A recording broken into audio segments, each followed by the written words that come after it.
अस्सलाम वालेकुम class. Week 2 है हमारा सॉफ्टवेयर इंजीनियरिंग के कोर्स का, जिसका कोर्स कोड है CS1104। और आज के इस वीक में हम कवर करेंगे सॉफ्टवेयर प्रोसेसेस। आज के पूरे लेक्चर में हम क्या करेंगे कि सॉफ्टवेयर प्रोसेसेस क्या होते हैं, किस तरह हम उन प्रोसेसेस को, उन डिफाइंड सेट ऑफ रूल्स और रेगुलेशन को यूज़ करते हुए हम अपना सॉफ्टवेयर जो है वो डेवलप कर सकते हैं। टॉपिक जो हमारे कवर होंगे आज के लेक्चर में वो क्या है, सॉफ्टवेयर प्रोसेस मॉडल्स हैं। डिफरेंट जो सॉफ्टवेयर प्रोसेस मॉडल्स हैं हम वो पढ़ेंगे। ईच सॉफ्टवेयर प्रोसेसेस में जो जो एक्टिविटीज़ इन्वॉल्व है वो सारी एक्टिविटीज़ हम देखेंगे। कौन कौन सी एक्टिविटीज़ हमारे प्रोसेस मॉडल में इन्वॉल्व हैं, जिस तरह प्लानिंग है, डेवलपमेंट है, वैलिडेशन है, मैनेजमेंट है, ये सारी एक्टिविटीज़ हम पढ़ेंगे। Next one is coping with the change, किस तरह हम चेंजेस जो है उनको इनकॉर्पोरेट करते हैं during the development of the software process and after development of software process. किस तरह हम जो चेंज है उसको कोप कर रहे हैं, प्रोसेस इम्प्रूवमेंट, और किस तरह जो हम प्रोसेस फॉलो कर रहे हैं उनको हम इम्प्रूव कर सकते हैं। Okay, first topic is the software process. क्या होता है सॉफ्टवेयर प्रोसेस?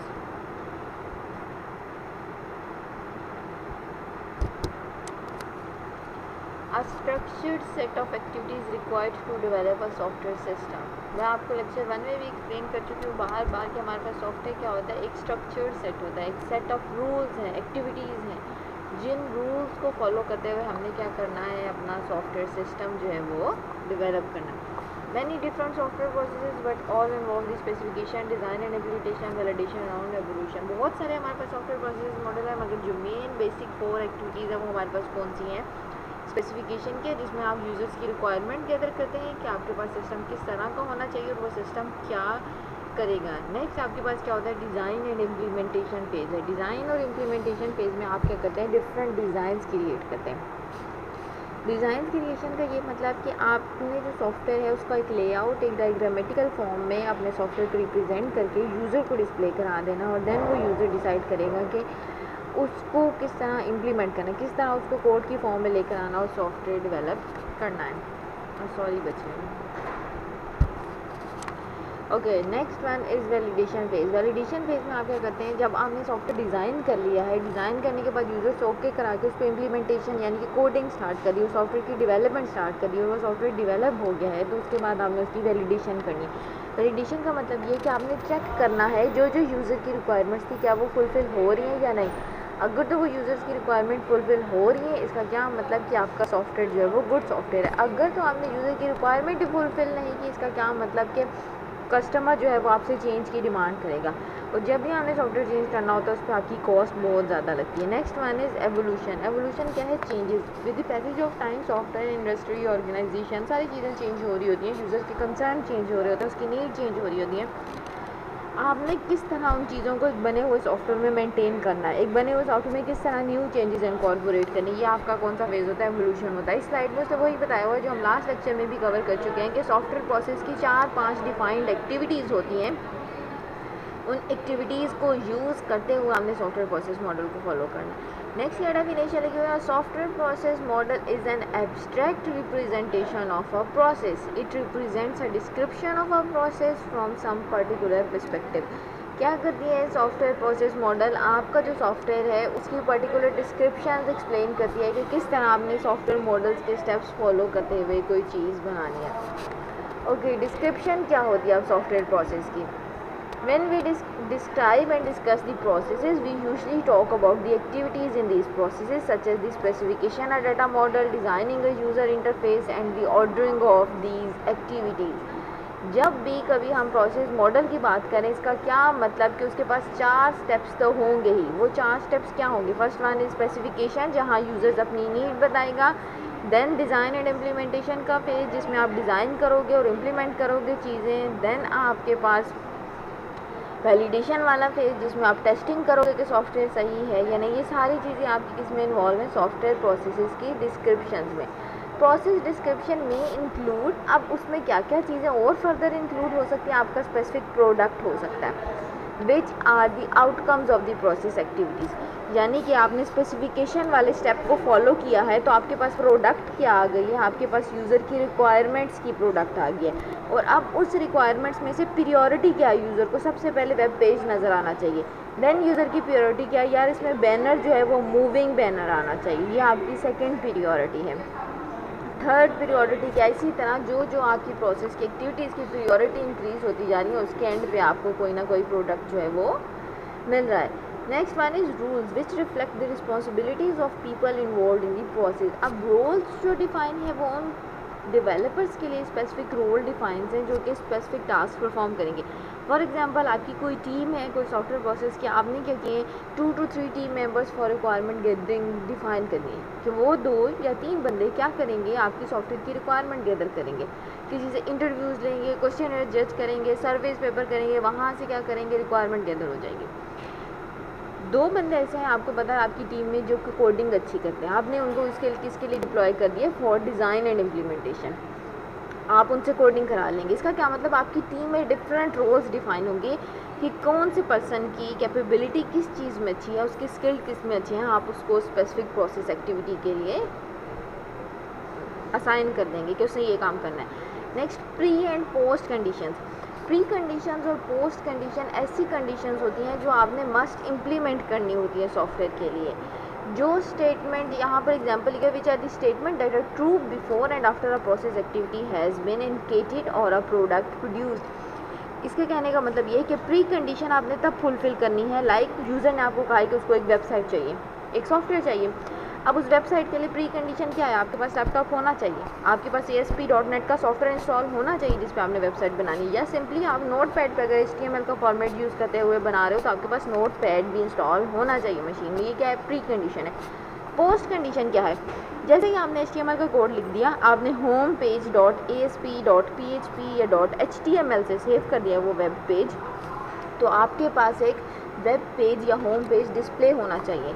इसका क्या मतलब, जैसे ही मैंने कोड लिखा, कोड लिखने के बाद पोस्ट कंडीशन फुलफिल होनी चाहिए कि जैसे ही मैं इस कोड को सेव करूँगा ये मुझे एक वेब पेज डिस्प्ले कर देगा।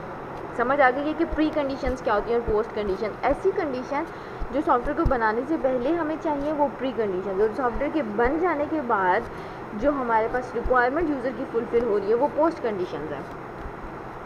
ओके, अब 2 हमारे पास प्रोसेस मॉडल यहाँ से स्टार्ट हो गए। First one is plan driven and second one is agile process.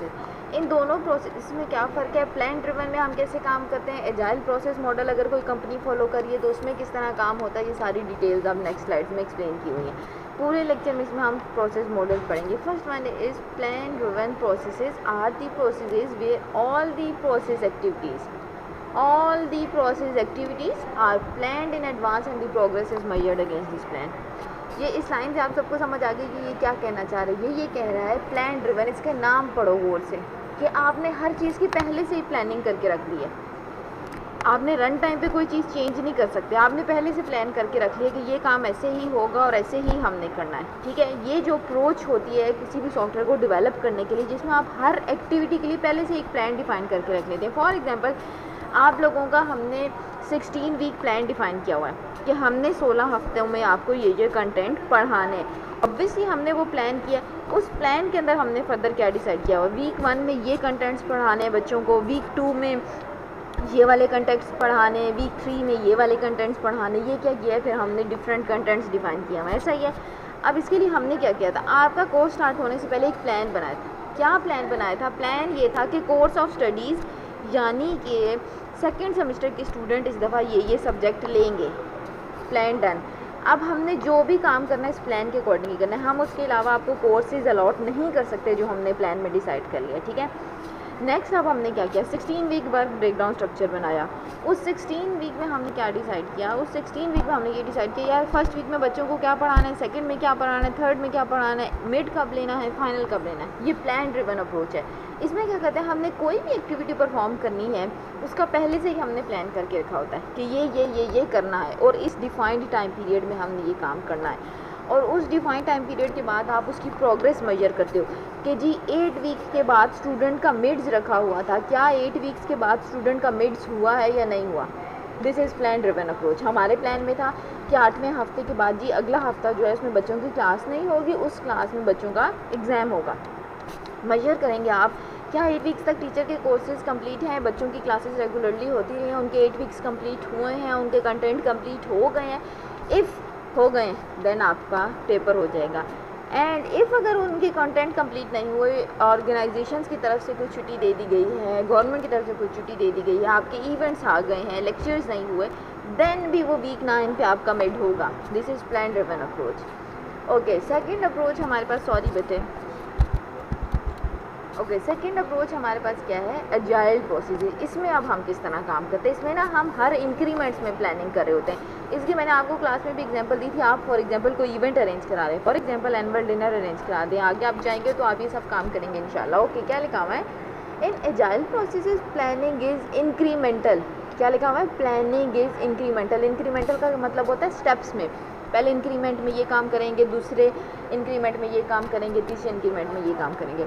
And it is easier to change the process to reflect the changing customer requirement. दूसरा फ़ायदा ये, जब आप इंक्रीमेंट्स में काम कर रहे होते हैं ना, तो कस्टमर की अगर डिमांड चेंज हो गई है ना, फॉर एग्जांपल आपने इंक्रीमेंट्स डिफाइन किया हुआ कि पहले इंक्रीमेंट में हमने वेब का होम पेज बनाना और कॉन्टैक्ट अस का पेज बनाना एक वेबसाइट का, दूसरे इंक्रीमेंट में हमने क्या करना है, डिपार्टमेंट्स वाला पेज जो है वो यूज़र का क्रिएट करना है, तीसरे इंक्रीमेंट में हमने क्या करना है, स्टूडेंट्स वाला पेज क्रिएट करना है, चौथे इंक्रीमेंट में हमने इन सब की टेस्टिंग कर लेनी। ये डिफरेंट इंक्रीमेंट्स हमने डिफाइन किया। अब क्या हुआ है, जो पहला इंक्रीमेंट था जिसमें हमने डिसाइड किया था हम यूज़र के लिए होम पेज बनाएंगे और कॉन्टैक्ट अस का पेज बनाएंगे, उस होम पेज में या कॉन्टैक्ट अस के पेज में यूज़र को अगर आप कोई चेंजेस करवानी है तो वो इजीली करा लेगा। आपको उसके लिए बाकी जो स्टूडेंट का पेज था, जो हमने टीचर्स का पेज बनाया था, डिपार्टमेंट वाला पेज बनाया था, उन सब में चेंजेस नहीं करनी पड़ेंगे, आपको सिर्फ कॉन्टैक्ट अस और होम पेज वाले में चेंजेस करने पड़ेंगे। इसके लिए आपको पूरा सिस्टम जो है वो वापस आपको पहले होम पेज पे भी नहीं जाना पड़ेगा, कॉन्टैक्ट अस पेज में जाना पड़ेगा और होम पेज में जाना पड़ेगा। इसके लिए आपको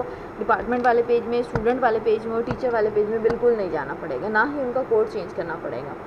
ये फ़ायदा इंक्रीमेंटल चेंजेस का। इसकी मैंने एग्जांपल दी थी। आप सब फॉर एग्जांपल क्लास में एक इवेंट अरेंज करा रहे हैं, आप एजाइल मेथोडोलॉजी फॉलो करें। एक बच्चा जो है वो होटल की बुकिंग करा रहा है, दूसरा बच्चा जो है वह यहाँ क्लास में से मनी गैदर कर रहा है, तीसरा बच्चा जो है वो स्किट की अरेंजमेंट करा रहा है, चौथा बच्चा जो है वो टीचर्स के लिए इन्विटेशन बना।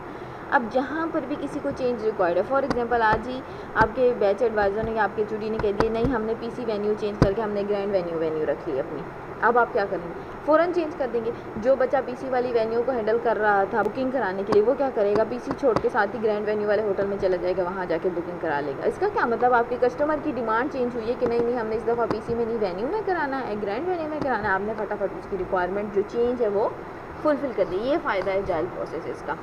Okay, in practice, most practical processes include element of both plan-driven and agile approaches, and there is no right and wrong software process. Practical approach ये है कि जब हम प्रैक्टिस कर रहे होते हैं या जब हम सॉफ्टवेयर इंप्लीमेंट कर रहे होते हैं तो हम दोनों अप्रोचेस फॉलो कर सकते हैं, प्लान ड्रिवन भी फॉलो कर सकते हैं, एजाइल भी फॉलो कर सकते हैं। ये हमारी ऑर्गेनाइजेशन की नीड्स एंड डिमांड पे बेस करता है कि हम कौन सा प्रोसेस मॉडल जो है वो यूटिलाइज़ करें।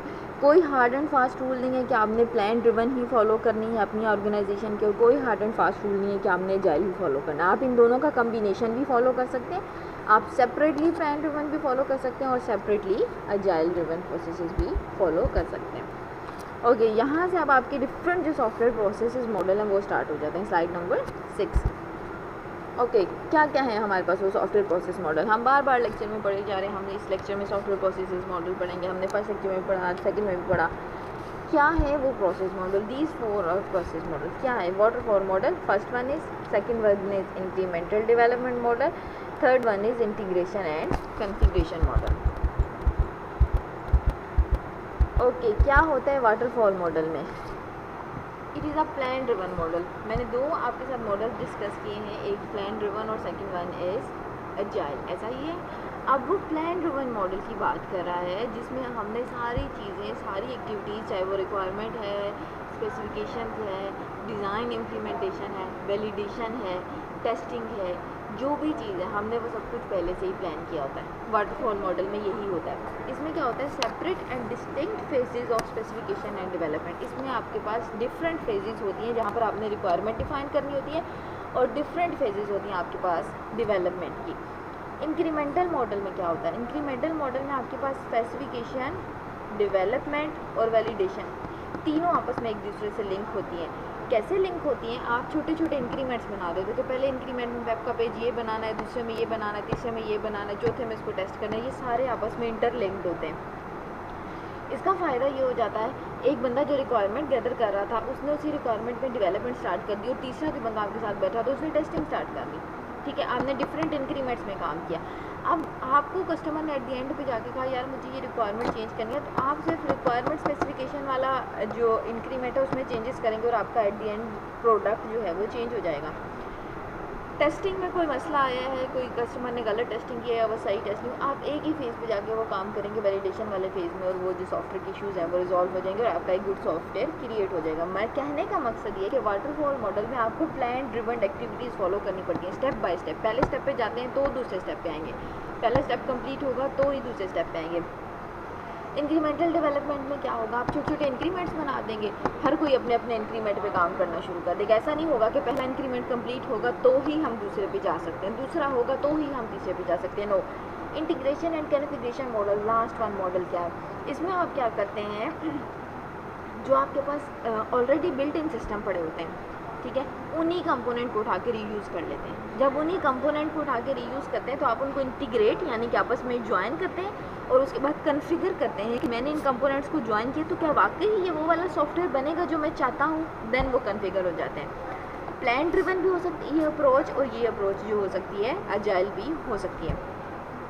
In practice, most large systems are developed using a process that incorporate elements from all of these models। कहता है कि जब हम प्रैक्टिकली ये काम कर रहे होते हैं तो मोस्टली हमारे पास कंडीशंस या कंसर्न ऐसे आ जाते हैं कि हम इन तीनों प्रोसेस मॉडल को कंबाइन करके एक सॉफ्टवेयर बनाते हैं, क्योंकि हर प्रोसेस मॉडल के अपने फ़ायदे और हर प्रोसेस मॉडल के अपने नुकसान हैं।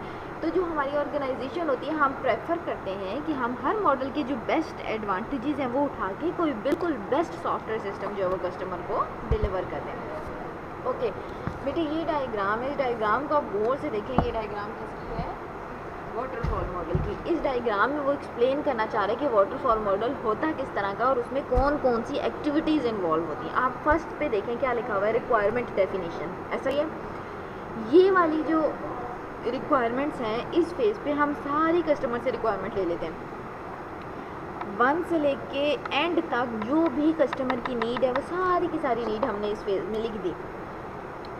जब तक हम पूरी रिक्वायरमेंट गैदर नहीं कर सकते तब तक हम सॉफ्टवेयर डिज़ाइन पे नहीं आ सकते। ये वाटरफॉल मॉडल में होता है, ठीक है। आप सारी की सारी रिक्वायरमेंट लेते हैं कि जी आपको A to Z हमें बता दें आपको सिस्टम किस किस्म का चाहिए। आप जब तक हमें बताएंगे नहीं कि ये हमें चीज़ चाहिए फाइनल प्रोडक्ट, तब तक हम डिज़ाइन नहीं शुरू करेंगे। ये वाटरफॉल मॉडल में होता है। जब भी आप रिक्वायरमेंट ले लेते हैं देन आप फ़ौरन क्या करते हैं, उन रिक्वायरमेंट्स पे डायग्राम्स डिज़ाइन बनाने शुरू कर देते हैं, ठीक है। डिज़ाइन बनाने की फ़ौरन अब इसमें आप देखें, आप वापस कहीं कस्टमर से नहीं जाते। एक दफ़ा जो उसने रिक्वायरमेंट दे दी, बस दे दी, एंड काम ख़त्म। A to Z उसने बता दिया कि मुझे असाइनमेंट नंबर 1 चाहिए, बस इस डेट पे चाहिए। आप वापस जाके मैडम से नहीं पूछ सकते मैडम इसमें आपको क्या चीज़ चाहिए, मैडम इसमें हम ये वाला कंटेंट ऐड करें या नहीं। नो, मैडम ने आपको बता दिया कि ये असाइनमेंट है, बस आपने वो कवर करके देनी है। ये आपकी रिस्पॉन्सिबिलिटी है कि आपने किस तरह वो कवर करके देनी है। आप क्या करें, फिर क्या करें, आप डिज़ाइन के फेज़ में आ रहे हैं, आप उसकी एक डायग्राम बना रहे हैं सॉफ्टवेयर की। डायग्राम बनाने के बाद आप खुद ही सही उसको चेक नहीं करें, कुछ भी नहीं करें, कस्टमर के पास भी नहीं जा रहे, बस आपने डिज़ाइन बना लिया, आपने कहा हाँ जी ये वाला फेज़ भी पूरा हो गया, अब डिज़ाइन बन गया तो आप नेक्स्ट फेज़ पे चले गए, इम्प्लीमेंटेशन स्टार्ट करते हैं। इम्प्लीमेंटेशन में आप क्या करते हैं जी, कोडिंग शुरू कर देते हैं। जहाँ पर आप वेबसाइट अपनी बना रहे हैं, आप कोई भी सॉफ्टवेयर बना रहे हैं, वो सारी चीज़ें यहाँ पर होती हैं इम्प्लीमेंटेशन फेज़ में। नेक्स्ट इस इम्प्लीमेंटेशन फेज़ से हम नेक्स्ट आ जाते हैं तो हमारे पास क्या आती है, इंटीग्रेशन एंड सिस्टम टेस्टिंग आती है। अब ये क्या करती है integration and system testing. Obviously जो वैलिडेशन वाला फेज़ है वो इंटीग्रेशन और सिस्टम टेस्टिंग में, जब आपने एक सिस्टम कोड बना लिया उसके बाद आप कोड को रन करके चेक करते हो आइदर इनपुट आउटपुट आ रही है या नहीं, ऐसा ही है। सेम वही काम यहाँ पर होता है। जब इसने इम्प्लीमेंट कर लिया है तो उसके बाद ये क्या करता है, चेक करता है कि क्या मेरे पास आउटपुट आ रही है या नहीं आ रही, ठीक है।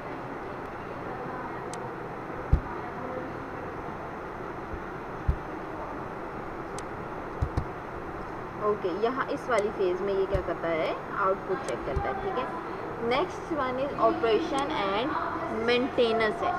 ऑपरेशन एंड मेंटेनेंस में क्या होता है, जब आपका एक सॉफ्टवेयर बन गया है, आपने टेस्ट कर लिया कि हाँ ये मुझे कोई आउटपुट दे रहा है, उस आउटपुट को आपने मेंटेन कैसे करना है। आपने ऑर्गेनाइजेशन में जाके सॉफ्टवेयर अपना डिप्लॉय कर दिया, आज के दिन में वो आपका सॉफ्टवेयर डिप्लॉय हो गया, मगर कल को परसों को फिर उसमें एरर आ गया, आपने जाके उनका सॉफ्टवेयर सेट भी करके आना। ये सारी चीज़ें क्या है मेंटेनेंस में, ये पूरा का पूरा बेटे आपका क्या है वाटरफॉल मॉडल। अब आप देखें ये हायरार्की की फॉर्म में आ रहा है, सही है।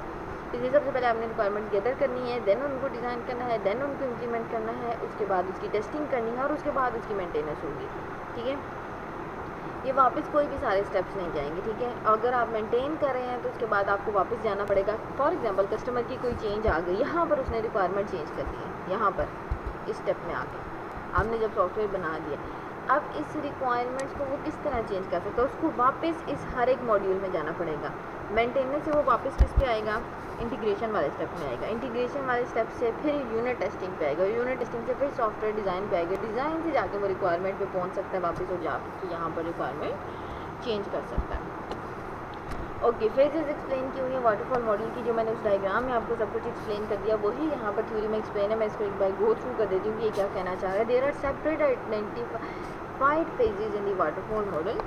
फर्स्ट वन क्या लिखी हुई है, रिक्वायरमेंट एनालिसिस एंड डेफिनेशन, जो भी हम पढ़ चुके हैं। System and software design, requirements के बाद आपने सॉफ्टवेयर को डिज़ाइन करना है, डिज़ाइन करने के बाद आपने इम्प्लीमेंटेशन करनी है, इम्प्लीमेंटेशन के बाद आपने उसकी टेस्टिंग करनी है, टेस्टिंग के बाद आपने क्या करनी है, उसकी मेंटेनेंस करनी है। ड्रॉबैक क्या है, नुकसान हमें वाटरफॉल मॉडल यूज़ करने का क्या है। The main drawback of the waterfall model is the difficulty of accommodating change. ये मैंने भी आपको पिछली डायग्राम में एक्सप्लेन किया कि कितना मुश्किल है जब आपकी रिक्वायरमेंट चेंज हो जाएगी तो आपको वन बाय वन बैकएंड पे हर स्टेप पे जाना पड़ेगा, क्योंकि कोई भी एक्टिविटी लिंक्ड है पिछली एक्टिविटी से। Change after the process is under way in a principal phase has to be completed before moving on to the next phase. यही था, हमने ये कहा था कि कंप्लीट होगी डिज़ाइन तो ही हम इम्प्लीमेंटेशन पे जाएंगे, रिक्वायरमेंट कंप्लीट होगी तो ही हम डिज़ाइन पे जाएंगे, इम्प्लीमेंटेशन कंप्लीट होगी तो ही हम टेस्टिंग पे जाएंगे। अब इसके दौरान चेंज आ गई, आप तो भी नहीं कर सकते कवर, आपको ये ख़त्म करके फिर दोबारा स्टार्ट में जाना पड़ेगा इस चेंज पे लाने के लिए। और इन केस के अगर आपके पास ये चेंज जो है इसकी डेवलपमेंट के दौरान आ गई तो भी नहीं आप कर सकते। अगर डेवलपमेंट के एंड पे आई है, आप सिस्टम कंप्लीट कर चुके हैं और उसके बाद आपको चेंज आई है, तो भी आप ये काम नहीं कर सकते। क्यों आप ये काम नहीं कर सकते, क्योंकि आपको दोबारा इन सारी एक्टिविटीज़ पे पीछे मूव करना पड़ेगा। ओके, ये ड्रॉबैक है, चेंज इसमें इनकॉर्पोरेट करना बहुत डिफ़िकल्ट है। नेक्स्ट क्या है, inflexible partitioning of the project into the distinct stages make it difficult to respond to the changing customer requirement। क्योंकि आपकी हर एक्टिविटीज़ कंप्लीट होंगी देन ही आप नेक्स्ट एक्टिविटी पे जा सकते हैं, तो ये कस्टमर की जो चेंजेस रिक्वायरमेंट है उनको केटर किसी सूरत नहीं कर सकती, और अगर ये केटर करती है तो इस पर कॉस्ट इतनी ज़्यादा लग जाती है कि आपकी डेवलपमेंट कॉस्ट आपके बजट को एक्सीड कर जाती है।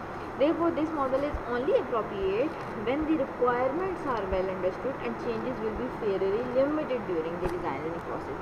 अभी क्या कह रहे हैं हम, वाटरफॉल मॉडल उन कंडीशन पे यूज़ करते हैं जब हमें 100% कस्टमर ने रिक्वायरमेंट दी हो और उसको 100% श्योरिटी हो कि हमारी ये रिक्वायरमेंट चेंज नहीं होगी। जिस तरह मैंने आपको रिक्वायरमेंट दे दी अपनी कि मुझे 10 डेट को या 15 डेट को आपकी असाइनमेंट चाहिए, देन वो ही मेरी 100% रिक्वायरमेंट वो सॉरी बेटे, वो फुलफिल्ड है मेरी रिक्वायरमेंट। मैं 100% श्योर हूँ कि मुझे 2 दिन बाद आपकी क्लास से असाइनमेंट चाहिए, मैं उसकी डेडलाइन चेंज नहीं करूँगी, तो कौन सा वाटर मॉडल मैं यूज़ कर लूँगी, वाटरफॉल मॉडल यूज़ करूँगी। क्योंकि few business system have stable requirement, बहुत रेयर ऐसे सिस्टम्स होते हैं जिनमें रिक्वायरमेंट चेंज नहीं होती, बहुत रेयर होते हैं। The waterfall model is mostly used for the large system engineering projects where a system is developed at several times. In those circumstances, the plan-driven nature of the waterfall model helps to coordinate the work. Okay बेटे, next हमारे पास आ गया model incremental model. आप इसकी diagram गौर से देखें, आपको different increments नज़र आ रहे हैं। हमने पढ़ा था कि इंक्रीमेंटल मॉडल में स्पेसिफिकेशन, देन ये डेवलपमेंट, देन ये वैलिडेशन, ऐसा ये तीनों आपस में इंटरलिंक्ड है। ऐसे ही आपको नज़र आ रहा होगा, स्पेसिफिकेशन डेवलपमेंट के साथ भी लिंक है, डेवलपमेंट वैलिडेशन के साथ भी लिंक है, वैलिडेशन डेवलपमेंट के साथ भी लिंक है और डेवलपमेंट स्पेसिफिकेशन के साथ भी लिंक है। ओके, ये काम किस तरह करती है, आपके पास एक आउटलाइन डिस्क्रिप्शन होती है यानी कि यूज़र्स की रिक्वायरमेंट। उन रिक्वायरमेंट्स के आप डिफरेंट 3 इंक्रीमेंट्स बना देते हैं कि पहले इंक्रीमेंट में हमने उनकी रिक्वायरमेंट को स्पेसिफाई करना है कि यार यूज़र को ये चाहिए और ये हमने उसको फुलफ़िल करके देना है। साथ ही आप उसकी क्या कर देते हैं, डेवलपमेंट स्टार्ट कर देते हैं। इन रिक्वायरमेंट के अगेंस्ट ये वाला मॉड्यूल बना दो, ये इंक्रीमेंट कंप्लीट कर दो, ये इंक्रीमेंट ना कंप्लीट करो। उसके साथ ही आपने क्या करना है, हर इंक्रीमेंट की वैलिडेशन करी जानी कि जो हमने वेब पेज का वेबसाइट का फर्स्ट पेज बनाया, जो लास्ट पेज बनाया वो सही है या नहीं सही, ये सारी आपने वैलिडेशन भी साथ ही स्टार्ट कर दिया नए सिस्टम की। अब ये स्पेसिफिकेशन आपको आउटपुट क्या देती है, ये आपको इनिशियल वर्जन दे देती है किसी भी सॉफ्टवेयर का। जिस तरह आपके पास माइक्रोसॉफ्ट के वर्जन आते होंगे, वर्जन 1 पे आपके पास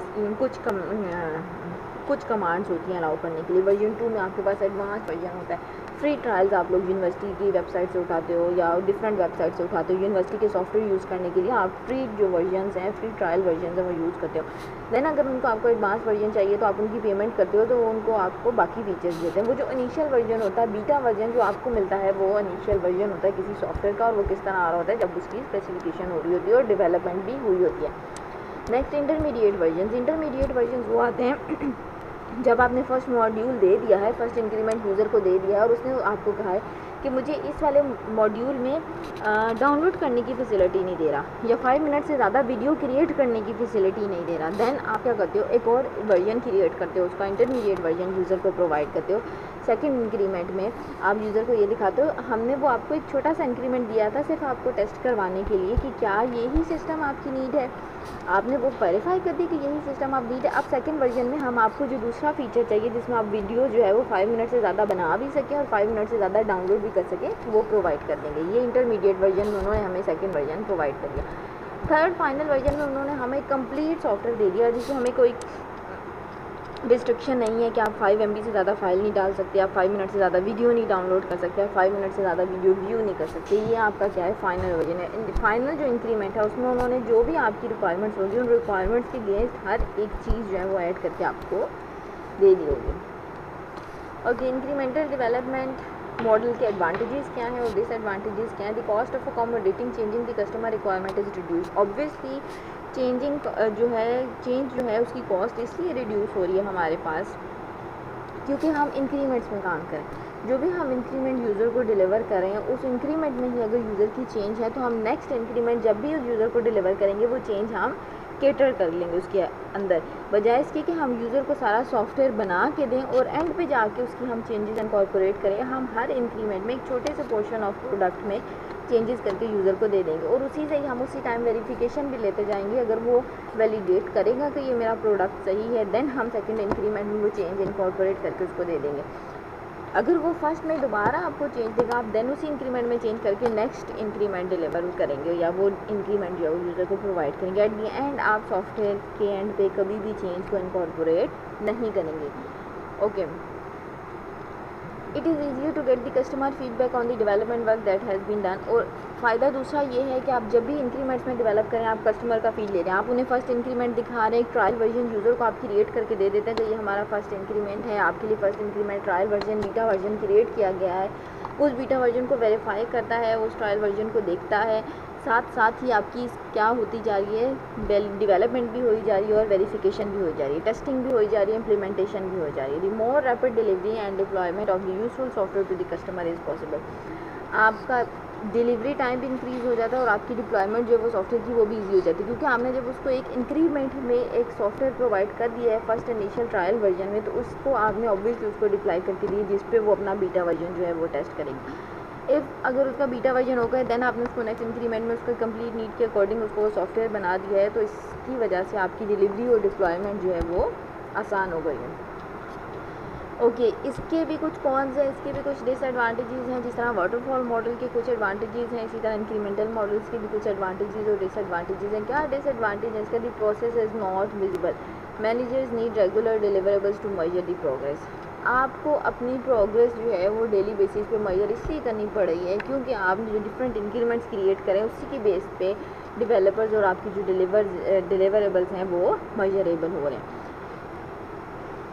अगर आपका सिस्टम, इसका ड्रॉबैक ये भी है कि अगर आप एक ऐसा सिस्टम बिल्ड करके कस्टमर को दे देते हैं जो कि बहुत जल्दी डेवलप हो रहा है, तो उसमें बहुत सारे फ्लॉज हो सकते हैं, बहुत सारे चांसेस हैं कि उसमें बहुत सारे लूप होल्स हों आपके सिस्टम में। आप जो सिस्टम डेवलप करके दे रहे यूज़र में क्योंकि आपने वो उसकी फास्ट डिलीवरी के अगेंस्ट उसको वो प्रोडक्ट प्रोवाइड की है। और उस फास्ट डिलीवरी में ऐसा हो सकता है कि कस्टमर की एक दो माइनर जो प्रायोरिटी रिक्वायरमेंट्स हैं वो आपने छोड़ दी हों, आपने पूरी कस्टमर की रिक्वायरमेंट फुलफ़िल ना की हों।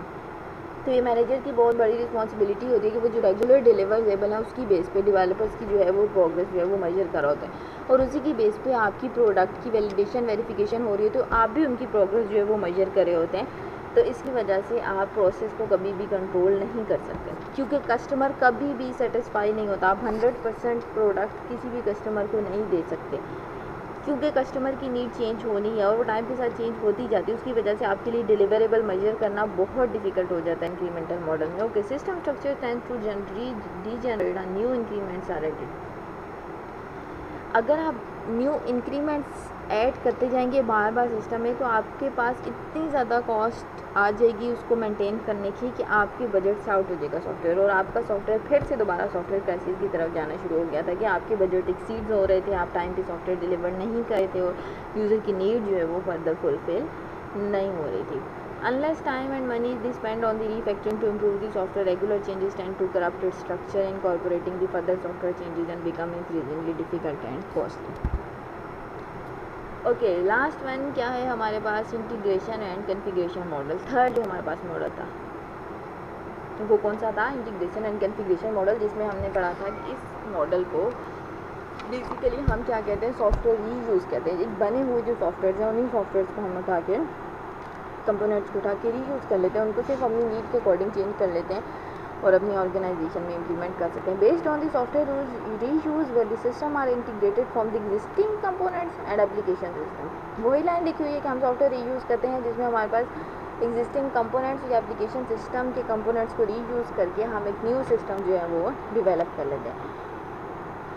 Okay, reuse elements may be configured to adopt the behavioural and functionality to the user requirement. उन्हीं एलिमेंट्स को आप क्या करते हैं, यूज़र की नीड के अकॉर्डिंग चेंज करते हैं, बजाय इसके कि आप कॉस्ट बिल्कुल स्क्रैच से एक सॉफ्टवेयर डेवलप करने में लगाएं। आप क्या करते हैं, ऑलरेडी जो बिल्ड सॉफ्टवेयर हैं, सिमिलर सॉफ्टवेयर हैं, उनको उठाते हैं, उनके कंपोनेंट्स उठाते हैं, उनको रीयूज़ करते हैं और एक नया सिस्टम यूज़र की नीड के अकॉर्डिंग उसको बिल्ड करके दे देते हैं। Reuse is now the standard approach for building many types of business system. Reuse covered in the okay. अब ये होता है कि मोस्टली हम सॉफ्टवेयर बिल्कुल स्क्रैच से डेवलप नहीं करते, हम हमेशा रीयूज़ करते हैं। डिफरेंट जो सॉफ्टवेयर के कंपोनेंट बने हुए हैं उनको अपनी नीड के अकॉर्डिंग इंटीग्रेट करके हम वो सॉफ्टवेयर जो है वो डेवलप कर लेते हैं। Okay, types of reusable software. 3 types हैं रीयूजेबल सॉफ्टवेयर की। स्टैंड अलोन एप्लीकेशन सिस्टम है, collection of objects and web services हैं। आप स्टैंड अलोन एप्लीकेशन सिस्टम जो डिफरेंट स्पेसिफिक ऑर्गेनाइजेशन के लिए कस्टमाइज प्रोडक्ट बनाया गया उसको उठा के रीयूज़ करके अपना कस्टमाइज प्रोडक्ट बना सकते हैं। फॉर एग्जांपल, एक कस्टमाइज प्रोडक्ट मैंने बैंक वालों को बना के दिया है जिसमें उनकी डेली की ट्रांजैक्शन होती है, वो कैश जो है वो विड्रॉ भी करते हैं और वो जो कैश जो है वो डिपॉजिट भी करें। उन्हीं का सिस्टम है उठा के, एक स्टैंड अलोन सिस्टम उठा के हॉस्पिटल का जो फाइनेंस वाला डिपार्टमेंट है उसका सिस्टम बना सकती हूँ कि हॉस्पिटल में भी डेली पेशेंट्स आ रहे हैं और डेली पेशेंट्स आउट हो रहे हैं और उन्होंने गुड चार्जेस जो हैं वो देने, उन्होंने भी फ़ी जो है वो डिपॉजिट करानी है। अब मुझे इसमें से कौन सा मॉडल हटा देना चाहिए? विड्रॉ वाला। उन्होंने विड्रॉ नहीं करनी, सिर्फ डिपॉजिट करनी है हमारे पास फ़ी, तो मैं इसका जो मॉड्यूल विड्रॉ वाला वो हटा के डिपॉजिट वाला मॉड्यूल उठा के अपनी ऑर्गेनाइजेशन में इम्प्लीमेंट कर सकती हूँ। Web services that are developed according to the service standards and which are available to the remote innovation. Web services में भी ऐसा होता है, बहुत सारे डिफरेंट ऑर्गेनाइजेशन हैं, डिफरेंट वेबसाइट्स वहाँ पर पड़ी हुई हैं, आप वही वैल्यू उठा के यूज़ कर सकते हैं और उसको अपनी ऑर्गेनाइजेशन के अकॉर्डिंग, अपनी नीड के अकॉर्डिंग उस टेम्पलेट को जो है वो आप चेंज कर सकते हैं। वेबसाइट की डिफरेंट बिल्डिंग है। और कि रीयूज़ ओरिएंटेड सॉफ्टवेयर इंजीनियरिंग क्या होती है, यहाँ पर उसकी डायग्रामेटिकल फॉर्म में हमें एक्सप्लेन किया हुआ है कि जब हम सॉफ्टवेयर को रीयूज़ करें तो उसमें कौन कौन सी प्रोसेस एक्टिविटीज़ इन्वॉल्व हैं। First one is requirement specification. कोई भी हमने प्रोसेस डेवलप करना है सबसे पहले आपने उसकी रिक्वायरमेंट गैदर करनी है, ऐसा ही है। रिक्वायरमेंट स्पेसिफिकेशन के बाद 2 चीज़ें आपके पास रीयूज़ में इंक्रीज़ हो जाती हैं, software discovery and software evaluation. आप क्या करते हो, उन रिक्वायरमेंट्स की बेस पे चेक करते हो कि ऐसा कोई पहले से ही सॉफ्टवेयर बना हुआ है, डिस्कवर करते हो, देन उस सॉफ्टवेयर को एवेल्यूएट करते हो, उसको रन करके उसके डिफरेंट कंपोनेंट्स को रन करके चेक करते हो क्या ये इन रिक्वायरमेंट्स की नीड को फुलफ़िल कर रहा है सॉफ्टवेयर या नहीं, हम ये सॉफ्टवेयर रीयूज़ कर सकते हैं या नहीं रीयूज़ कर सकते। इन 2 कंपोनेंट्स के बाद आप अपनी रिक्वायरमेंट्स को रिफ़ाइन करते हो, कौन सी रिक्वायरमेंट जो है वो यूज़र की टॉप प्रायोरिटी हैं, कौन सी लोअर प्रायोरिटी हैं, कौन सी मीडियम प्रायोरिटी रिक्वायरमेंट्स हैं। उन प्रायोरिटी की बेस पे आप क्या करते हो, सिस्टम को डेवलप करना शुरू कर देते हो। अब जो तो रिक्वायरमेंट यूज़र की पुराने सॉफ्टवेयर यानी कि रीयूज़ वाले सॉफ्टवेयर से फुलफ़िल हो रही होती है, आप उनको तो एज़ इट इज़ कन्फिगर कर लेते हो, और जो आपको न्यू फंक्शनैलिटी ऐड करनी होती है अपनी यूज़र की नीड के अकॉर्डिंग उस रीयूज़ करते हुए सॉफ्टवेयर को कोई नई चीज़ भी ऐड करनी है, उसके लिए आप न्यू कंपोनेंट्स ऐड करते हो, और उन कंपोनेंट्स को ऐड करने के बाद उनकी डेवलपमेंट भी करते हो कुछ, क्योंकि ऑब्वियसली वो रीयूज़ में नहीं पड़े, वो न्यू कंपोनेंट आपने बनाने, इसलिए उसकी आपने इम्प्लीमेंटेशन करनी है। जो कंपोनेंट्स उसकी रिक्वायरमेंट को फुलफिल करें वो आपने एज इट इज़ अपने सिस्टम में कन्फिगर कर देने हैं, और ये दोनों सिस्टम कन्फिगर करके आपने न्यू सिस्टम जो है वो क्रिएट कर लेना है और उसको इंटीग्रेट करके न्यू सिस्टम बना लेना है। ओके, नेक्स्ट हमारे पास क्या है, की प्रोसेस स्टेजेस, जो हम पढ़ते आ रहे हैं, पीछे हमने बहुत सारी स्लाइड में कवर की हैं कि की प्रोसेस स्टेजेस क्या क्या है, वो सारी यहाँ पर दोबारा लिखी हुई हैं। फर्स्ट वन क्या है हमारे पास, रिक्वायरमेंट स्पेसिफिकेशन, जिसमें हमने क्या करनी है, यूज़र की रिक्वायरमेंट ही गैदर करनी है, मैं आपको पहले भी एक्सप्लेन कर चुकी हूँ। Then software discovery and evaluation, इस स्टेज में हमने क्या करना है, डिस्कवर करना है कि ये सॉफ्टवेयर पड़े हैं सिस्टम में अगर पहले से, तो हम उन्हें रीयूज़ कर लें, फिर उनको एवेलुएट भी करना है, क्या वो सॉफ्टवेयर चलते भी हैं, जो पहले से कोड पड़ा है वो रन भी होता है, अगर रन होता है तो उसको हमने किस तरह चेंज करना है। देन रिक्वायरमेंट्स रिफाइनमेंट, जो यूज़र ने रिक्वायरमेंट दी आपने उसमें से रिफाइन करनी है कि यार इसकी टॉप प्रायोरिटी क्या है, इस कोड में एटलीस्ट उसकी टॉप प्रायोरिटी तो पूरी हो रही हो, फिर हम मीडियम प्रायोरिटी और फिर लो प्रायोरिटी पे आएंगे, यूज़र की टॉप बेसिक नीड तो पूरी हो रही हो। देन एप्लीकेशन सिस्टम कॉन्फ़िगरेशन, उन चीज़ों की कर देनी है आपको जो लगता है पुराने सॉफ्टवेयर में ये फंक्शनैलिटी सही है और यही वाली फंक्शनैलिटी यूज़र को चाहिए, वो एज इट इज़ रख देनी है, और उसके अलावा जो यूज़र को न्यू फंक्शनैलिटी चाहिए उसके लिए आपने एक नया कंपोनेंट बनाना है, उसकी डेवलपमेंट करनी है और आपस में इस सारे सिस्टम को कॉन्फ़िगर कर देना है और इंटीग्रेट कर देना है हमारे पास, ठीक है। अब इसके एडवांटेजेस क्या हैं और इसके डिसएडवांटेजेस क्या हैं, ये हमारे पास कौन सा मॉड्यूल है, कौन सा मॉड्यूल अभी हम पढ़ रहे हैं, इंटीग्रेशन एंड कॉन्फ़िगरेशन वाला कंपोनेंट, जिसमें सॉफ्टवेयर रीयूज़ करते हैं। क्या एडवांटेजेस हैं, कॉस्ट रिड्यूस हो जाती है और रिस्क फैक्टर जो है वो रिड्यूस हो जाता है, क्योंकि आपने सॉफ्टवेयर बनाया और वो फेल हो जाता है तो इसमें रिस्क फैक्टर आपका किस तरह रिड्यूस हो रहा है, क्योंकि वो सॉफ्टवेयर ऑलरेडी बना पड़ा है, आपको बिल्कुल स्टार्ट से वो सॉफ्टवेयर नहीं बनाना पड़ा है। नेक्स्ट आपके पास क्या है, faster delivery and development of system, क्यों फास्टर डिलीवरी और क्यों उसका डेवलपमेंट सिस्टम, डिप्लॉयमेंट सिस्टम जो है वो अच्छा है, वो इसलिए अच्छा है क्योंकि आपके पास एक सॉफ्टवेयर बना हुआ था, आपको थोड़ी सी मेहनत करनी पड़ी, उस पर आपने एक न्यू सॉफ्टवेयर बनाया और वो सॉफ्टवेयर जल्दी जो है वो यूज़र को डिलीवर कर दिया। नेक्स्ट आपके पास क्या है, बट रिक्वायरमेंट कॉम्प्रोमाइजेज आर और inevitable of the system. Okay बेटे, इस लाइन में से ये बताया हुआ है कि जो आपकी रिक्वायरमेंट्स है उस पर आप कभी भी कॉम्प्रोमाइज़ नहीं करते जब भी आप सॉफ्टवेयर रीयूज़ करें। ऐसा नहीं है कि आप देखते हैं कि यार ये लो प्रायोरिटी कस्टमर की रिक्वायरमेंट है तो इसको छोड़ के सिस्टम बिल्ड कर देते हैं, नो, चाहे वो यूज़र की लो प्रायोरिटी रिक्वायरमेंट हो, चाहे मीडियम प्रायोरिटी रिक्वायरमेंट हो, चाहे हाई प्रायोरिटी रिक्वायरमेंट हो, वो किस भी कैटेगरी की यूज़र की रिक्वायरमेंट हो, आप कभी भी उस पर कॉम्प्रोमाइज़ नहीं करते, आप कभी भी उसको ख़त्म नहीं कर सकते, आपने वो रिक्वायरमेंट हर हाल में यूज़र को फिल करके देनी है जब आप क्या करें, सॉफ्टवेयर रीयूज़ करें। Loss of control over evaluation of reuse system element, दूसरा ये है कि आपके पास जब भी आप किसी का सॉफ्टवेयर यूज़ करें तो ऑब्वियसली उसके आपके पास उसकी फुल एक्सेस या कंट्रोल नहीं होती है, डिपेंड करता है। अब तो बहुत सारी ऑर्गेनाइजेशन है जो आउटसोर्स कर देती हैं प्रोडक्ट और अपना सोर्स रखा होता है सिस्टम का, वो सारी चीज़ें रखी होती हैं, इसकी वजह से आप क्या कर सकते हैं, सॉफ्टवेयर जो है वो रीयूज़ कर सकते हैं। Okay, next one is process activities. अब हमारे पास प्रोसेस एक्टिविटीज़ आ गई हैं, वो क्या क्या हमारे पास प्रोसेस एक्टिविटीज़ होती हैं। Okay, real software processes are interleaved sequences of the technical, collaborative and managerial activities with the overall goal of specifying, designing, implementation and testing. यही 4-5 एक्टिविटीज़ हैं जो हम पीछे से पढ़ी आ रहे हैं और वही 4 बेसिक एक्टिविटीज़ हैं जो हर प्रोसेस मॉडल में फॉलो हो रही हैं। उसमें कौन सी है, स्पेसिफिकेशन है, डिप्लॉयमेंट है, वैलिडेशन है और एवोल्यूशन है। जिस तरह वाटरफॉल मॉडल है वो सीक्वेंस में ऑर्गेनाइज हुआ होता है, उसमें पहले इंक्रीमेंटल डेवलपमेंट होती है और वो सारी आपस में इंटरलिंक्ड होती है, एक दूसरे के साथ सारी जो है वो यूज़ होती हैं।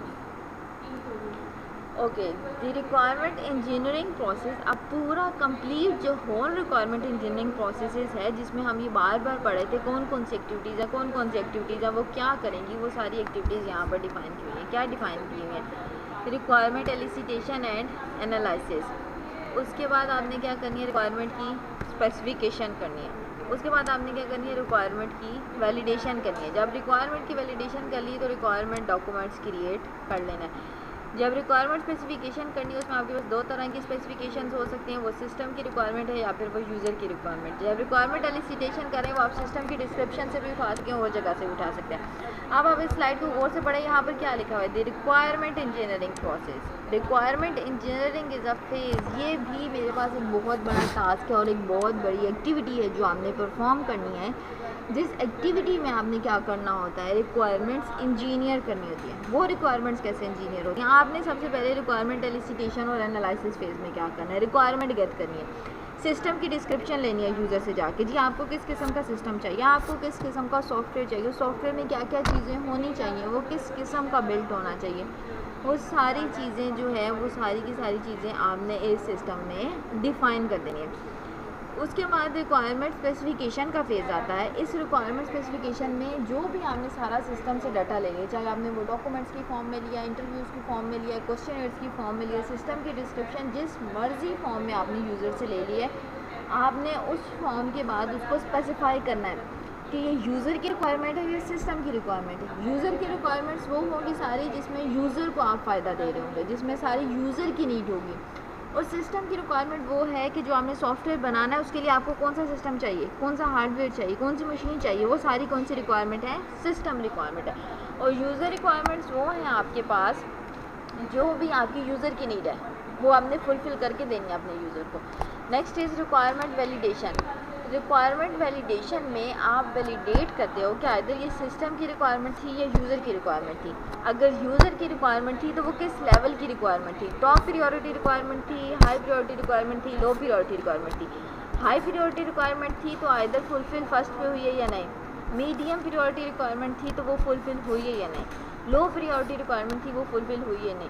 आपने रिक्वायरमेंट हर एक रिक्वायरमेंट को वैलिडेट करना है कि क्या वो जो रिक्वायरमेंट है वो मेरी फुलफ़िल हो रही है या नहीं, आइदर वो मीडियम प्रायोरिटी रिक्वायरमेंट है, लो प्रायोरिटी रिक्वायरमेंट है और हाई प्रायोरिटी रिक्वायरमेंट है। जब आपने ये रिक्वायरमेंट वैलिडेट कर ली तो आपने ओवरऑल एंड पे ऐसा ऐसे डेवलप कर लिया सिस्टम का जिसको कहते हैं सॉफ्टवेयर रिक्वायरमेंट स्पेसिफिकेशन या रिक्वायरमेंट डॉक्यूमेंट आप उसको कहते हैं, जो आपका एंड पे क्रिएट हो जाता है, जिसमें यूज़र्स की सारी रिक्वायरमेंट्स और सारी डिटेल्स उसके प्रोजेक्ट से सॉफ्टवेयर से रिलेटेड मैंशन होती है।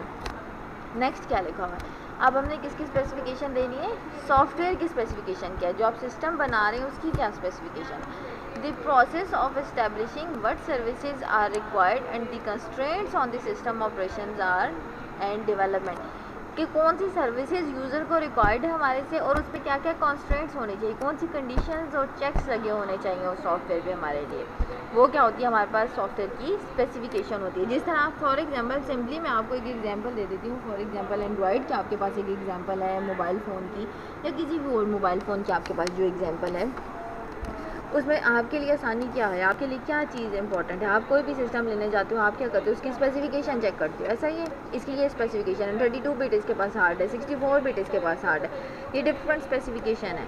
आपको ये क्या दे रही है कंपनी, सर्विसेज दे रही है, वो एंड्रॉयड की दे रही है, आईफोन की दे रही है, विंडोज़ की दे रही है, कौन सी सर्विसेज दे रही है जो कि कस्टमर को रिक्वायर्ड है, और उन पर कॉन्स्ट्रेंट क्या लगी हुई है। जिस तरह हवावे पे अब कॉन्स्ट्रेंट लगी कि वो गूगल यूज़ नहीं कर सकता, जितने उनके older version of mobile phone हैं वो तो यूज़ करें, मगर न्यू वर्जन में ये सब कुछ यूज़ नहीं हो रहा, ये क्या है उनके सॉफ्टवेयर पे कॉन्स्ट्रेंट भी लगी है।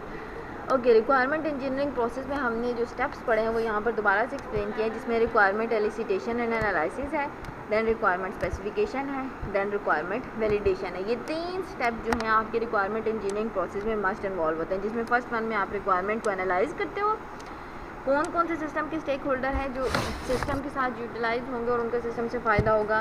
रिक्वायरमेंट को देन स्पेसिफाई करते हो, जो आपने रिक्वायरमेंट गैदर कर ली है उसमें से स्पेसिफिकेशन निकालते हो, डिटेल में वो रिक्वायरमेंट बताते हो, उनकी प्रायोरिटी सेट करते हो, देन उन रिक्वायरमेंट को वैलिडेट करते हो कि क्या क्या ये रिक्वायरमेंट जो टॉप प्रायोरिटी पे थी वो फुलफ़िल हुई है या नहीं, जो सेकंड प्रायोरिटी पे थी वो फुलफ़िल हुई है या नहीं, जो थर्ड प्रायोरिटी पे थी वो फुलफ़िल हुई है या नहीं। ये रिक्वायरमेंट वैलिडेशन में आप करते हो, डिफरेंट जो आपकी रिक्वायरमेंट्स हैं उनको आप वैलिडेट भी करते हो कस्टमर्स के साथ, क्या वो रिक्वायरमेंट आपकी फुलफ़िल है या नहीं है। ओके, नेक्स्ट फेज़ क्या होती है रिक्वायरमेंट स्पेसिफिकेशन के बाद, सॉफ्टवेयर डिज़ाइन एंड इम्प्लीमेंटेशन। इसमें मैंने आपको पहले भी एक्सप्लेन किया, आप क्या करते हो, सॉफ्टवेयर का डिज़ाइन बनाते हो और उसको इम्प्लीमेंट करना स्टार्ट कर देते हो, यानी कोडिंग करते हो इस फेज़ में और उसकी डिज़ाइनिंग करते हो। The process of converting the system specification into executable system, जो भी आपने कस्टमर से सारी रिक्वायरमेंट लेनी है अब वो आप ऐसे एग्जीक्यूटेबल सिस्टम में उसको कन्वर्ट कर लेते हो, वो आपके पास क्या बन जाती है, software design and implementation. Design में क्या करते हो, design a software structure that realises its specification. जो भी आपने कस्टमर की रिक्वायरमेंट्स ली हैं उन रिक्वायरमेंट्स के अगेंस्ट आप क्या करते हो, कोई भी डिज़ाइन बना देते हो, कस्टमर को दिखाते हो either this is the product you want, मतलब यही वो सारी रिक्वायरमेंट के अगेंस्ट हमने ये डिज़ाइन किया आपका सिस्टम, आप इसको वेरीफाई कर दें कि ये सिस्टम सही है जो आपको चाहिए, यही आपको सिस्टम चाहिए, हम ये बना के आपको देंगे। देन इम्प्लीमेंटेशन स्टेज में आप क्या करते हो, जो आपने डायग्राम बनाई होती है, जो आपने डिज़ाइन क्रिएट किया होता है अपने सॉफ्टवेयर का, उसको एग्जीक्यूटेबल प्रोग्राम में कन्वर्ट कर लेते हो, यानी कि कोडिंग स्टार्ट कर लेते हो। आप एग्जीक्यूटेबल कोई सॉफ्टवेयर प्रोडक्ट डेवलप करना शुरू कर देते हो। वो किस फेज़ में करते हो, इम्प्लीमेंटेशन फेज़ में करते हो। The activity of design and implementation are closely related and may be interlinked. दोनों आपस में क्लोजली रिलेटेड क्यों है, क्योंकि दोनों आपकी रिक्वायरमेंट्स को स्पेसिफाई कर रही हैं, कस्टमर की नीड्स को बता रही हैं। आप डिज़ाइन में क्या करते हो, पहले कस्टमर से वेरीफाई करा लेते हो उसकी रिक्वायरमेंट एक सिस्टम का सिर्फ ओवरव्यू डिज़ाइन देके, और देन आप इम्प्लीमेंटेशन फेज़ में क्या करते हो, उसकी कोडिंग स्टार्ट कर देते हो। दोनों एट दी एंड क्या करेंगे, आपको कोई ना कोई एग्जीक्यूटेबल कोड प्रोवाइड करेंगे, आपको कोई सिस्टम प्रोवाइड करके देंगे। ओके, जनरल मॉडल दिया हुआ है डिज़ाइन प्रोसेस में क्या क्या एक्टिविटीज़ इंटरनल परफॉर्म हो रही होती हैं। आपको डिज़ाइन इनपुट मिलती है जिसमें आपको प्लेटफॉर्म की इन्फॉर्मेशन होती है कि कौन सा आपने प्लेटफॉर्म यूज़ करना है, ऑपरेटिंग सिस्टम यूज़ करना है, मैक यूज़ करना है, एंड्रॉयड यूज़ करना है, कौन सा यूज़ करना है। देन आपके पास रिक्वायरमेंट स्पेसिफिकेशन होती हैं, कस्टमर की नीड आपको बताई होती है सारी, वो क्या क्या। डाटा की डिस्क्रिप्शन होती है, किस किस्म का डाटा होगा, बाइनरी डाटा होगा, आस्की डाटा होगा, किस फॉर्म में डाटा होगा, ये आपकी डिज़ाइन की सारी इनपुट है। नेक्स्ट आपके पास डिज़ाइन एक्टिविटीज़ जो आ जाती हैं, उसमें कौन कौन सी हैं। आप उसमें आर्किटेक्चरल डिज़ाइन बनाते हो, आपका डेटाबेस डिज़ाइन बनाते हो, इंटरफेस डिज़ाइन बना लेते हो, कंपोनेंट डिज़ाइन बनाते हो। नेक्स्ट आउटपुट आपको डिज़ाइन वाले फेज से क्या मिलती है, आपके पास सिस्टम का आर्किटेक्चर आ जाता है, डेटाबेस आर्किटेक्चर आ जाता है, इंटरफेस की स्पेसिफिकेशन आ जाती है, एंड कंपोनेंट स्पेसिफिकेशन आपके पास आ जाती है। ये सारी चीज़ें हमें कहाँ से मिल रही हैं, डिज़ाइन फेज से। Okay, architectural design, database design, interface design, ये सारे क्या थे हमारे पास, कंपोनेंट थे। किसके कंपोनेंट थे, इनपुट डिज़ाइन के कंपोनेंट है।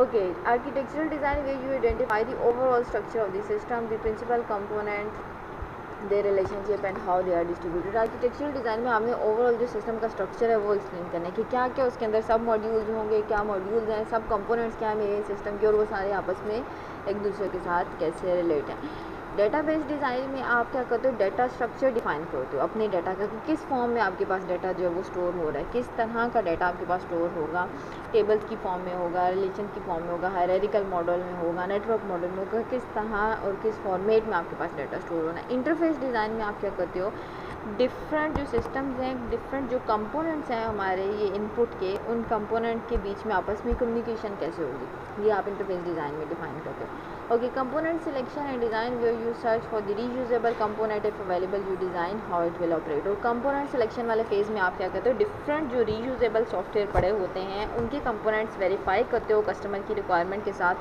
जो कंपोनेंट कस्टमर की रिक्वायरमेंट को फुलफ़िल कर रहा होता है आप उसको एज इट इज़ रीयूज़ कर लेते हो। जो कंपोनेंट कस्टमर की रिक्वायरमेंट को फुलफ़िल नहीं कर रहा होता आप उसकी जगह अपना न्यू कंपोनेंट डेवलप करके उन सबको आपस में इंटीग्रेट करके कॉन्फ़िगर करके यूज़र को जो है उसकी नीड के अगेंस्ट न्यू सॉफ्टवेयर जो है वो बना देते हो। Okay, next is the simple system implementation phase. Design के बाद आपका जो नेक्स्ट फेज़ आ जाता है वो किसका आ जाता है, इम्प्लीमेंटेशन का।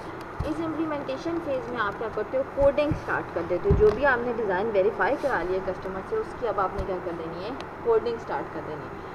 This software is implemented either by developing a program और प्रोग्राम्स और by configuring an application system. Implementation दो तरह से हो सकती है। एक तो ये तरीका है कि आपका जो सॉफ्टवेयर है आप उसके बाय स्क्रैच से आप बिल्कुल स्टार्ट से कोड स्टार्ट कर दो, ठीक है। सेकेंड मेथड ये है कि जो बने हुए सॉफ्टवेयर है उनको रीयूज़ करो, उनके कंपोनेंट्स जो कि यूज़र की नीड को फुलफ़िल करें उन कंपोनेंट्स को अपने सिस्टम में कॉन्फ़िगर करो और यूज़र का एंड एक एप्लीकेशन दे दो। इम्प्लीमेंटेशन फेज़ में दो तरह से आप काम कर सकते हो। नेक्स्ट क्या है, design and implementation are interlinked activities. ये हम पहले पढ़ चुके हैं। डिज़ाइन जो है वो भी आपके सॉफ्टवेयर को डिफाइन कर रहा है और जो इम्प्लीमेंटेशन है वो आपको कोडिंग करके कोई आपका सॉफ्टवेयर जो है वो बिल्ड करके दे रहा है। Programming is an individual activity with no standard processes. Programming में कोई डिफाइंड सेट ऑफ रूल्स या प्रोसेसेस नहीं फॉलो हो रहे होते, वो एक इंडिविजुअल एक्टिविटी या कोडिंग की जो आपने करनी है, यानी जिसमें आपने अपना सॉफ्टवेयर इंप्लीमेंट करना है। Debugging is the activity of finding the program faults and correcting these errors. जब भी आप प्रोग्राम करते हो उसको रन करते हो आप पहले उसे डिबग करते हो, उसमें से एरर्स फाइंड करने के लिए, मिस्टेक्स फाइंड करने के लिए, ताकि जब आप उसे रन करो, कंपाइल करो तो उसके बाद वो कोई आपको एरर ना दे और आपका कोड जो है वो इजीली रन होए और आपको कोई ना कोई वो आउटपुट डिस्प्ले करे। ओके, नेक्स्ट फेज इम्प्लीमेंटेशन के बाद जो हमारे पास आ रही है, हम बढ़ते आ रहे हैं बार बार टेस्टिंग की, वो किसकी है, सिस्टम की वैलिडेशन की। वेरिफिकेशन एंड वैलिडेशन, इसको V&V एक्टिविटीज़ भी कहते हैं, is intended to show that a system conforms to specification meet the requirement of the customer. क्या कहते हैं वैलिडेशन और वेरिफिकेशन में, हम चेक करते हैं जो अब हमने सिस्टम में इम्प्लीमेंट कर लिया, जो कोड लिख लिया है, उसने हमें कोई आउटपुट दे दिया, कोई सॉफ्टवेयर हमारे पास बन के आ गया, क्या वो सॉफ्टवेयर यूज़र्स की नीड को फुलफ़िल कर रहा है। जो यूज़र ने हमें रिक्वायरमेंट दी थी, हमने सिमिलर वैसा ही सॉफ्टवेयर उसको बना के दिया उसकी रिक्वायरमेंट के गेस या नहीं। ये जो सारी चेकिंग होती है किस फेज़ में होती है, सॉफ्टवेयर वैलिडेशन फेज़ में होती है। Involves checking and review process and the system testing. System testing involves executing the system with the test cases that are derived from the specification of the real data and be processed by the system। किस तरह validation और verification activity होती है, जब आपका system बन जाता है तो हर सिस्टम की गेस टेस्ट केसेस लिखे जाते हैं। वो टेस्ट केसेस किस बेस पे लिखे जाते हैं, जो यूज़र ने इनिशियली टाइम पे आपको रिक्वायरमेंट्स दी होती हैं, उन रिक्वायरमेंट्स के अंदर से हम टेस्ट केसेस लिखते हैं। फॉर एग्जांपल, आपको यूज़र ने ये रिक्वायरमेंट दी है कि मुझे वेब पेज चाहिए जिसमें बैनर जो है वो टॉप पे आ रहा होना चाहिए और फुटर और कॉन्टैक्ट अस वाला पेज जो है वो बिल्कुल बॉटम पे आ रहा होना चाहिए, ये रिक्वायरमेंट है उसकी। अब हमने इसकी वैलिडेशन करनी, हमने टेस्ट लिखना है, तो हम उसका टेस्ट केस लिखेंगे banner should be on top, और जब उसको एग्जीक्यूट करेंगे हम इस टेस्ट केस को, टेस्ट केस 1 को, जिस पे हमने लिखा है कि टेस्ट केस 1 में banner should be on top लिखा है, हम एग्जीक्यूट करेंगे वेब पेज को, तो वो अगर टॉप पे हमें बैनर दिखा रहा है, इसका क्या मतलब कि हमारे सिस्टम ने यूज़र की नीड फुलफ़िल की है, उसने टेस्ट केस 1 जो है वो पास कर लिया। इसका क्या मतलब कि ये जो सिस्टम है ये ओके है, रिक्वायरमेंट यूज़र की फुलफ़िल हो रही है। ओके, स्टेजेस ऑफ टेस्टिंग, हमारे पास डिफरेंट स्टेजेस है टेस्टिंग की, जिस तरह हमारे पास बाकी चीज़ों की स्टेजिंग है। First one is component testing, आप एक एक कंपोनेंट लेवल पे टेस्ट कर रहे होते हैं जब आपको सिस्टम को, तो उसको आप क्या कहते हैं, कंपोनेंट टेस्टिंग कहते हैं। Next one is system testing. System testing में आप क्या कहते हैं, आपने डिफरेंट कंपोनेंट्स जो कंबाइन कर लिए, उन कंपोनेंट्स को कंबाइन करके पूरा एक सिस्टम क्रिएट किया, उस सिस्टम को आप टेस्ट करते हैं। Last one is acceptance testing, जब आपका सिस्टम बन गया है, आपने यूज़र को वो सिस्टम प्रोवाइड कर दिया है, यूज़र ने अपनी मशीन पे वो डिप्लॉय किया है, उसको सर्च किया है, उसको अपडेट किया है, डिलीट किया है, जो भी इसमें से डाटा किया है, देखा है रिक्वायरमेंट मेरी फुलफिल हो रही है नहीं हो रही, वो यूज़र के लेवल पे हो रही है एक्सेप्टेंस टेस्टिंग। कंपोनेंट लेवल पे जो टेस्टिंग हो रही है वो इनिशियल इंडिविजुअल डेवलपर लेवल पे हो रही है। जो सिस्टम लेवल टेस्टिंग हो रही है ये वैलिडेशन फेज़ में पूरा सिस्टम कंप्लीट हो गया उस लेवल पे टेस्टिंग। जो एक्सेप्टेंस टेस्टिंग जो है यूज़र लेवल पे हो रही है, अब यूज़र जो है वो जाके टेस्ट करता है कि क्या ये जो मैंने इसको रिक्वायरमेंट दी थी वो मेरी नीड के अकॉर्डिंग फुलफिल हो रही है या नहीं। ये टेस्टिंग की स्टेजेस की वही डिटेल एक्सप्लेन की हुई है जिसमें उसमें कंपोनेंट टेस्ट के ये बताया हुआ है कि जब आप इंडिविजुअल कंपोनेंट इंक्रीमेंटल मॉडल में बना रहे होते हैं तो आप साथ साथ टेस्ट करी जाते हैं क्या ये फंक्शनैलिटीज़ फुलफिल कर रहा है, यूज़र की नीड फुलफिल कर रहा है या नहीं। नेक्स्ट सिस्टम टेस्टिंग में आप क्या कहते हैं, डिफरेंट आपने कंपोनेंट्स को कंबाइन किया, एक पूरा कंप्लीट सिस्टम सॉफ्टवेयर जो यूज़र को बना के देना है, at the end of the day आप पूरा सॉफ्टवेयर टेस्ट कर देंगे वो सही काम कर रहा है या नहीं।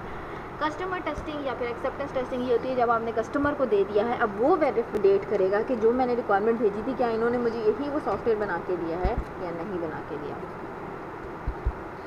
ओके, इसकी सिंपल एग्जांपल मैं आपको ये दे सकती हूँ। आपने एक कार डेवलप करवानी है, अगर आप कंपनी के पास गए, फॉर एग्जांपल टोयोटा वालों के पास गए, आपने उन्हें अपनी स्पेसिफिकेशन बताई कि मुझे इस तरह की कार चाहिए और उन्होंने आपकी डिटेल्स के अकॉर्डिंग सारी कार्स बना दी। अब वो जब इंजन डेवलप करेंगे वो टेस्ट करेंगे कि क्या यार कस्टमर को इंजन की ये वाली रिक्वायरमेंट्स की ज़रूरत थी और क्या ये फुलफ़िल हो रही हैं, वो कंपोनेंट लेवल पे चेक करें।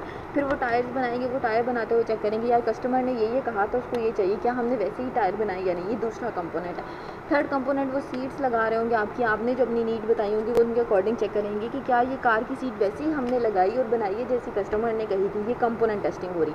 फिर क्या होगा, एट द एंड वो सीट्स उठाएंगे, टायर्स उठाएंगे और आपका इंजन उठाएंगे और एक कार की बॉडी में वो सारी चीज़ें प्लेस कर देंगे। ऐसा ये वो एक पूरा मेरे पास क्या बन गया, सिस्टम बन गया।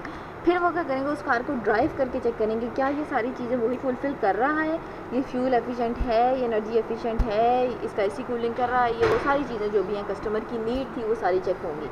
ये होगी सिस्टम टेस्टिंग।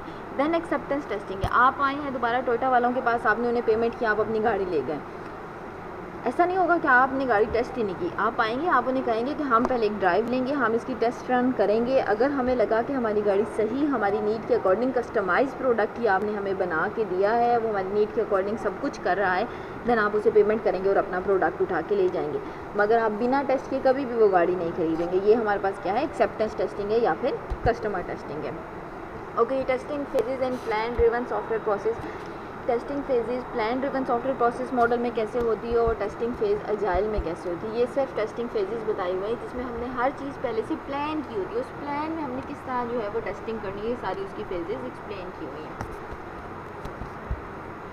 ओके, मैं आपको डायग्राम एक्सप्लेन कर दूँ। रिक्वायरमेंट स्पेसिफिकेशन है, दैन सिस्टम स्पेसिफिकेशन है, सिस्टम का डिज़ाइन है और डिटेल्ड डिज़ाइन है।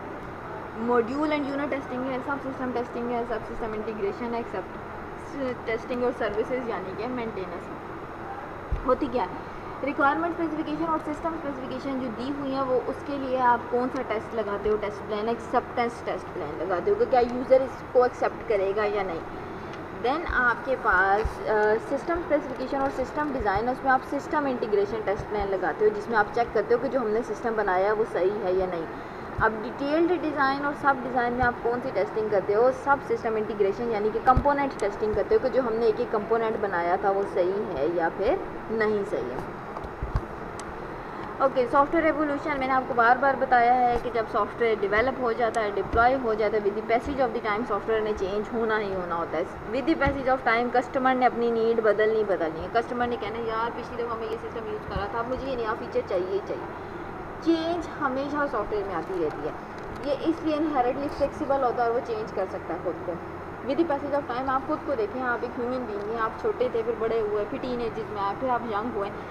हर एज में, हर एज ग्रुप में आपकी जो नीड्स है वो चेंज होती रही हैं। ऐसा ही है, हम इंसान हैं, कोई सॉफ्टवेयर है, कोई मशीन है, उसमें with the passage of time change होना ही होना। इसी तरह हमारा सॉफ्टवेयर जो है वो इवॉल्व होता रहता है। As requirement changes through the changing business circumstances, the software that supports the business must also evolve, although there has been a democratic between development and evolution। वो यही कहना चाह रहे हैं कि जिस तरह ऑर्गेनाइजेशन की नीड चेंज हो रही है, हम न्यू एरा में जाते जा रहे हैं, उसकी वजह से हमारी चेंजेस जो है वो आती जा रही है हमारे सिस्टम में। जैसे ही हम हमारे पास न्यू चेंजेस आती जा रही हैं सिस्टम के लिए, हमने क्या करना है, अपने सिस्टम को मेंटेन करना है। सॉफ्टवेयर इवॉल्व होना है और हमने उसको मेंटेन करना है। किस तरह उसको मेंटेन करना है, यूज़र की नीड जो हमने वो फुलफिल करनी है, कैटर करनी है यूज़र की सारी नीड। सबसे पहले क्या करना है, डिफाइन करनी है सिस्टम की रिक्वायरमेंट भी। यूज़र को चाहिए क्या, हमें बता दो आपके सिस्टम की क्या रिक्वायरमेंट है, हम वो फुलफिल करने को तैयार हैं।